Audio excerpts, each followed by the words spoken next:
동산교회 시간. 이 시간 말씀에는 물된 동산교회 담임 조병선 목사님입니다.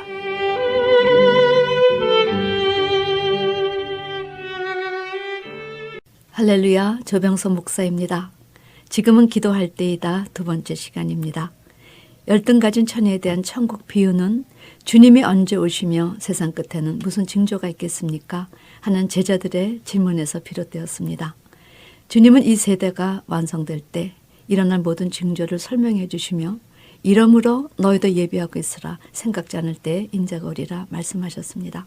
성도 여러분, 열등 가진 처녀 비유는 단순한 비유가 아닌 주의 재림을 준비하는 성도가 어떤 삶을 살아야 천국에 입성할 수 있는지 그 실제와 실체를 다룬 너무나 중요한 말씀입니다. 그러므로 지금은 우리가 그 비유의 실체를 알아야 우리 모두 천국 혼인잔치에 들어갈 수 있기 때문에 등에 불 켜고 신랑을 맞는 지혜로운 다섯 처녀의 대열에 서기 위해 기도할 때라는 것입니다. 이 열등 가진 처녀의 비유에 대한 이해를 바르게 하려면 예수님 당시 유대 결혼 풍습을 알아야 합니다. 결혼이란 규례 속에 예수 신랑과 혼인잔치에 있을 신부의 모든 내용이 구체적으로 제시되어 있기 때문입니다. 사랑하는 성도 여러분, 유대인들의 결혼 규례는 결혼 규례 그 자체가 우리가 주님의 재림을 준비할 때 신랑 되신 주님과 아버지신 하나님과 우리의 관계를 성경 그대로 제시해주고 있습니다. 주님은 유대 혼인잔치를 배경으로 장차 있을 재림 사건과 새 하나님 왕국의 도래를 예고하여 주셨습니다. 어디 한번 유대인의 혼인 규례와 성경에서 제시하는 바를 먼저 비교해 볼까요? 첫째, 유대인은 1년에 약 50일 정도, 특히 종교 절기에 많은 또래 선남 선녀들을 만날 수 있는 기회와 장소가 제공이 됩니다. 결혼 적령기는 생명을 창조할 수 있는 연령으로 예수님 당시는 만 18세가 지나도 결혼하지 못하면 무능력자로 인정되었다 합니다. 이렇게 유대인들이 결혼 적령기를 생명을 창조할 수 있는 연령으로 한 것은 바로 우리가 예수를 영접해서 주로 믿고 신앙 고백을 할 수 있는 나이가 바로 영적으로 주님의 신부가 될 수 있는 나이기 때문입니다.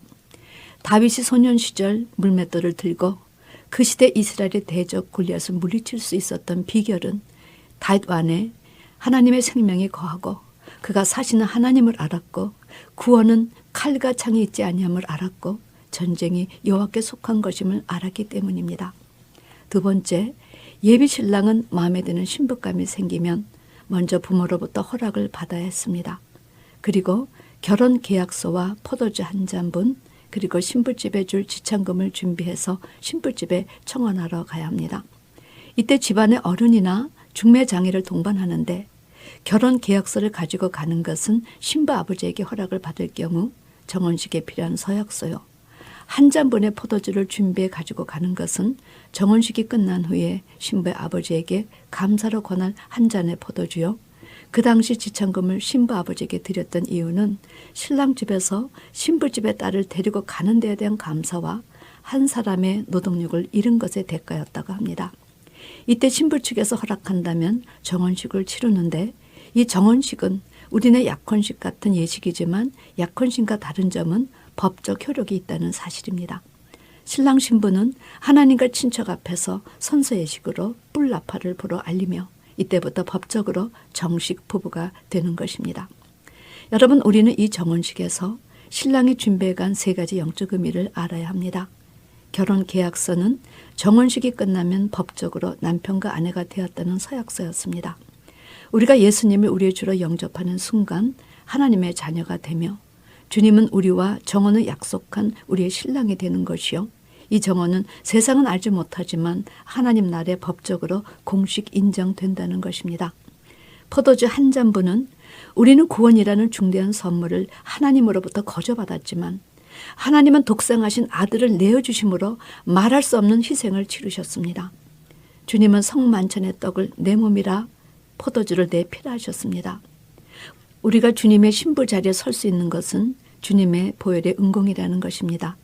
지참금도 같은 맥락입니다. 우리를 신부라는 칭호를 주신 것도 감사한데 우리의 몸값을 이미 십자가에서 지불해 주셨다는 것이지요. 세 번째, 그러나 정혼을 한 후 함께 동거하지 못할 뿐더러 육체관계를 맺을 수 없습니다.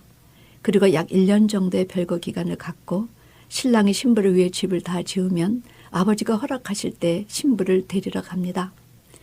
여러분, 요셉과 정혼한 마리아에게 천사가 나타나서 네가 잉태하여 아들을 낳으리니 그 이름을 예수라 하였을 때 마리아가 이렇게 말했습니다. 나는 남자를 알지 못하니 어찌 이 일이 있으리까?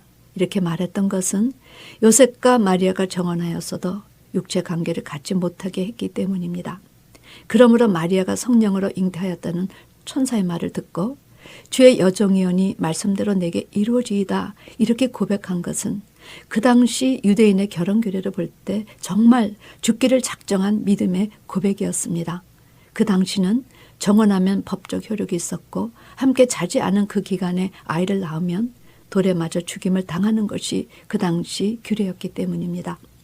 네 번째, 정혼식이 끝난 후 신랑은 본가로 돌아가서 구체적으로 신부를 맞을 집을 짓게 됩니다.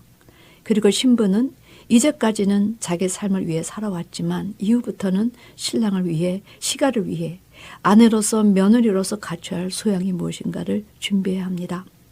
만약 그동안 갖고 있던 이성관계가 있었어? 그러면 그건 모두 정리하고 자기를 지켜 순결을 지키지 않으면 신랑과 만나 결혼할 때 순결치 못했다 이혼을 당할 뿐 아니라 중입을 당하니 이 기간 동안 정말 현숙한 여인으로 거듭나야 하는 것입니다. 그리고 집을 다 지어 아버지께 허락을 받아야 신랑은 신부를 데리고 올 수 있었습니다. 그러므로 신랑에게 사람들이 언제 신부를 데리고 올 거냐고 물으면 No one knows except my father. 그날은 나의 아버지만 아신다 이렇게 대답하였습니다. 주님도 요한복음 14장에서 십자가를 지시기 전에 이런 말씀을 제자들에게 하심으로 마음의 위로를 주셨습니다. 너희는 마음에 근심하지 말라. 하나님을 믿으니 또 나를 믿으라. 내 아버지 집에 거할 것이 많도다. 그렇지 않으면 너에게 일렀으리라. 내가 너희를 위하여 처소를 예비하러 가노니 가서 너희를 위하여 처소를 예비하면 내가 다시 와서 너희를 내게로 영접하여 나 있는 곳에 너희도 있게 하리라. 여러분, 이 말씀은 정혼식이 끝난 후에 신랑이 본가로 가서 신부를 맞을 집을 짓고 다 지으면 신부를 데리고 오는 그 규례를 비유해서 재림 때 주님이 오셔 그의 왕국에 들이실 것을 예고하신 것입니다. 우리는 이 말씀에서 주님께서 예비하시는 처소의 의미가 무엇인지 그 처소를 다 짓고 아버지 허락을 받아 신부를 데리러 오겠다는 의미가 무엇인지 내가 다시 와서 너희를 내게로 영접하여 나 있는 곳에 너희도 있게 하겠다. 이 장소가 어디 있는지 그 의미를 제대로 파악하고 있어야 할 것입니다.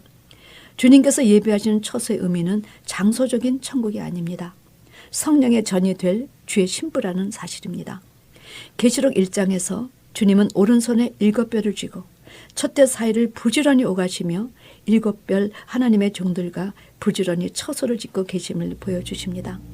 그리고 드디어 계시록 21장에서 한 천사가 사도 요한에게 하늘에서 내려오는 거룩한 성 예루살렘을 신부로 묘사하시므로 주님께서 예비하신 처소는 장소적인 천국이란 처소가 아니라 바로 신랑 예수를 맞기 위해 단장한 신부임을 제시했습니다. 또한 신부를 데리러 오겠다는 의미는 집을 다 지으면 재림의 주로 다시 오셔서 영원히 같이 살겠다는 말씀이었습니다. 그리고 내가 다시 와서 너희를 내게로 영접해서 나 있는 곳에 너희도 있게 하겠다. 이 장소는 바로 그리스도의 왕국이요 성도의 왕국이라는 천년 왕국을 가리킵니다. 또한 주님께서 무화과 나무의 비유를 가르쳐 주시면서 주님의 재림의 날과 그때는 아무도 모르나니 하늘의 천사들도 아들도 모르고 오직 아버지만 아시느니라 말씀하시므로 유대인의 결혼 규례를 그대로 비유하신 것을 우리가 알게 됩니다. 왜 이렇게 아버지만 아시는가? 여러분, 그 이유는 하나님 안에서 예정된 3가지. 첫째가 하나님은 예수의 이름으로 통일하시려는 뜻을 예정하셨다. 두 번째는 하나님의 이름과 어린 양의 이름을 받은 14만 4천의 수를 예정하셨다. 세 번째, 그 14만 4천의 수가 차야 재림하시는 때를 예정하셨기 때문에 오직 아버지만 아신다 하신 것입니다. 다섯째, 신랑이 본가에 가서 집을 짓는 동안 신부는 친정에서 신부 수업을 하며 신랑을 기다려야 합니다. 아버지 허락을 받은 신랑은 친구 2명을 증인으로 대동하고 솜 방망이 횃불을 들고 신부집을 향해 갑니다. 재미있는 사실은 신랑이 신부를 데리러 가는 행렬을 보는 사람들은 누구나 신부는 지금 신랑이 가는 것을 아느냐, 그를 맞을 준비가 되어 있느냐 이렇게 외쳐야 한다는 사실입니다.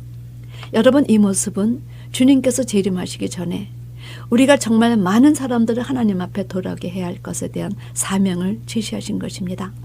승천하시기 전에 예수님은 제자들에게 너희는 가서 모든 족속으로 제자를 삼아 아버지와 아들과 성령의 이름으로 세례를 주고 내가 너에게 분부한 모든 것을 가르쳐 지키게 하라, 이렇게 지상명령을 주셨기 때문입니다. 6번째, 예비신랑은 마을 어귀에서 예비신부를 기다리고 신부 단장을 마친 신부가 들러리들과 함께 신랑 마중을 나갑니다. 그리고 신부를 맞은 신랑의 행렬은 아버지 집으로 돌아가지요.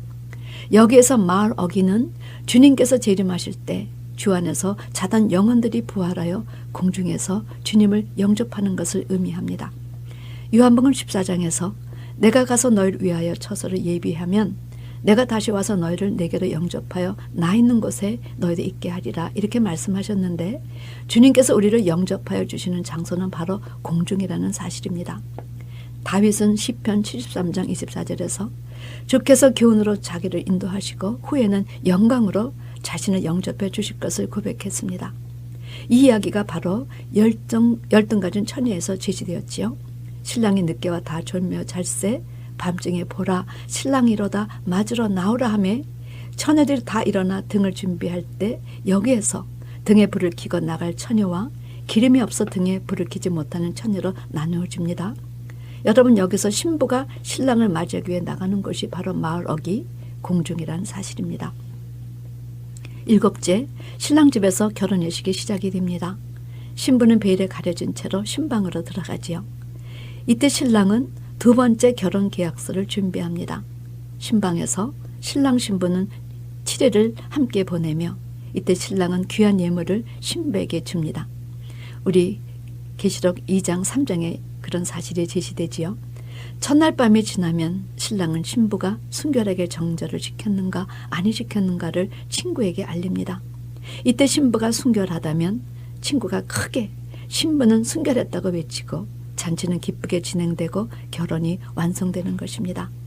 열처녀에서도 신랑의 몸으로 예비하였던 자들은 혼인잔치에 들어가는 장면이 제시됩니다.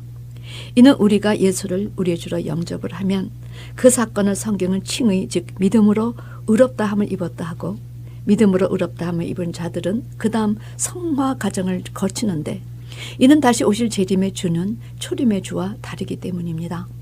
초림의 주는 죄인을 만나러 오심으로 많은 사람의 죄를 담당하시려고 단번에 들이신 바 되셨지만 다시 오실 재림의 주는 영원한 구원에 이르게 하시기 위해 죄와 상관없이 자기를 바라는 자에게 2번째 나타나실 것이기 때문입니다. 사랑하는 성도 여러분, 이 유대인의 결혼 규례를 통해 주님은 우리가 그분의 이름을 믿고 예수 그리스도를 주로 영접할 때부터 주님 재림하실 때까지의 모든 내용을 설명해 주셨습니다. 무엇이 여러분의 마음에 느껴지셨는지요? 유대인들은 하나님의 택한 백성임에도 그들 삶의 규례인 7절기 결혼 규례가 다 예수와 연관이 있는데도 그 주님을 아직까지 몰라 영접하지 않은 채 살고 있습니다. 얼마나 아이러니인지요? 우리는 어떻습니까? 구구절절 구약의 선지자들이 신약의 사도들이 제시하여 주셨기 때문에 잘 알고 있는지요? 오늘 제가 드린 말씀들이 우리의 마음에 울림과 떨림으로 임했으면 좋겠습니다. 오늘은 유대인의 결혼 규례 성경에 제시하는 바를 비교하여 보았지만 다음 주는 열등 가진 처녀에서 우리가 알아야 할 실제와 실체를 함께 나누는 시간을 가지려 합니다. 여러분, 우리가 왜 기도해야 하는가?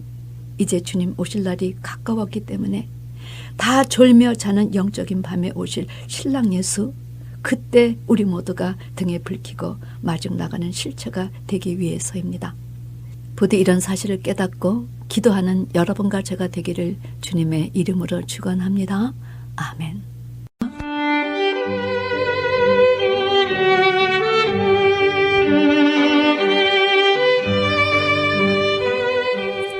지금까지 말씀에 물된 동산교회 담임 조병선 목사님이었습니다.